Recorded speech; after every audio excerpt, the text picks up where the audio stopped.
Hi everyone, welcome to our channel YouTube Tutors. Today we are going to look into some of the most expected questions as well as the PYQ, and you are going to get the explanation for each and every option which has been given. So moving on to the first question, which principle of learning is best reflected when a teacher connects new content with learners' prior knowledge? Law of effect, law of readiness, law of association, law of exercise. The answer is law of association. The explanation, law of effect means learning is strengthened by reward and not by linking ideas. Law of readiness refers to mental preparedness of a learner, how well he is prepared. Law of association refers to associating his previous experiences and thereby using the experience to learn new things. Law of exercises means, for example, your practical laboratory courses where you learn new things through practicing something. Your projects could also be quoted as an example here. Which teaching approach primarily focus on learners constructing their own understanding through experience? Behaviorism, constructivism, perennialism, essentialism. The answer is B. Constructivism. Behaviorism focuses on stimulus response and reinforcement. If there is a stimuli, based on that stimuli you respond, and if positive reinforcement is given, you will be motivated to do things, and if it is negative reinforcement like punishment is given, you will struggle hard to do that again. Constructivism focus on learners building knowledge through experience and reflection. Perennialism focuses on classical knowledge and teacher-centered learning. Essentialism focuses on core subject and discipline. So in Bloom's taxonomy, which cognitive process represents the highest level?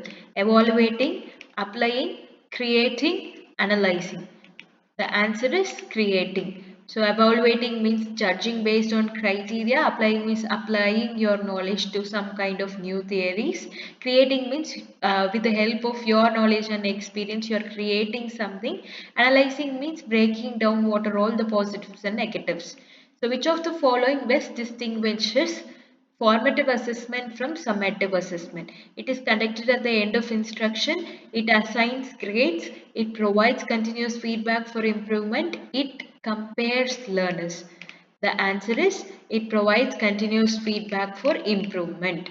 So end of instruction is summative assessment. At the end, if some exam, end semester exam, so those exams are known as summative assessment. Assignment grade is also summative. Continuous feedback during learning is formative assessment. Remember, feedback formative. So you can remember based on that. Comparing learner is norm referenced evaluation. Based on grades, students will be compared, and this is known as norm referenced. Which learning theory emphasizes reinforcement and observable behavior? Gestalt theory, cognitive theory, behaviorist theory, constructivist theory.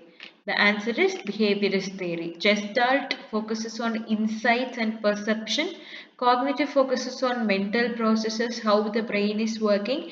Behaviorist focuses on the person or an animal which is under experiment. So they observe the characteristics, how it is behavior, how it responds to the particular stimuli, how it responds to the particular stimuli, whether it is positive reinforcement is given or whether the negative reinforcement is given, how it act accordingly is basically observed, and this is known as behaviorist theory. So constructivist theory, as we know earlier, it is mostly based on experiences. It is mostly based on experiences and how it is working.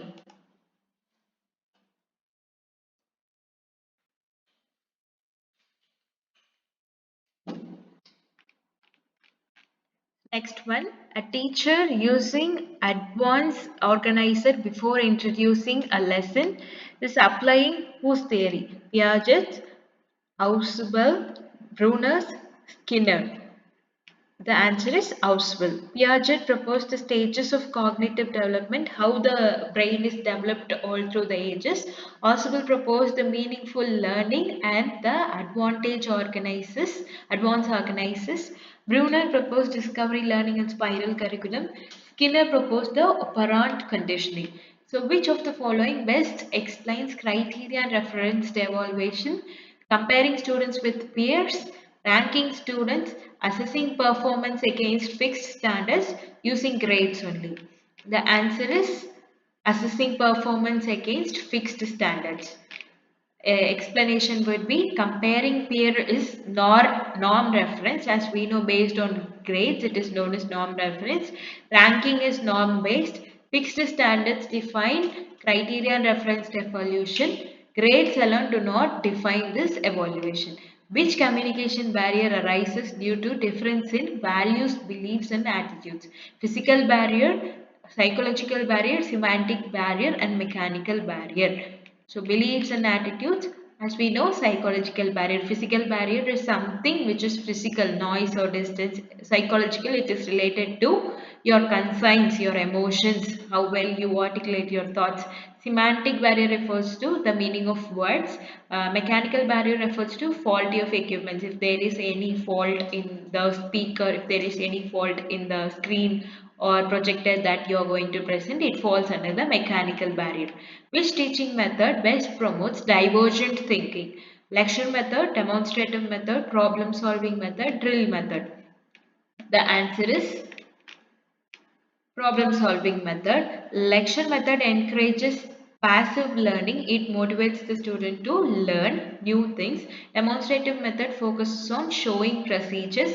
So solve problem solving, it is very basic and you have to apply your theory in a practical form in order to find multiple solutions.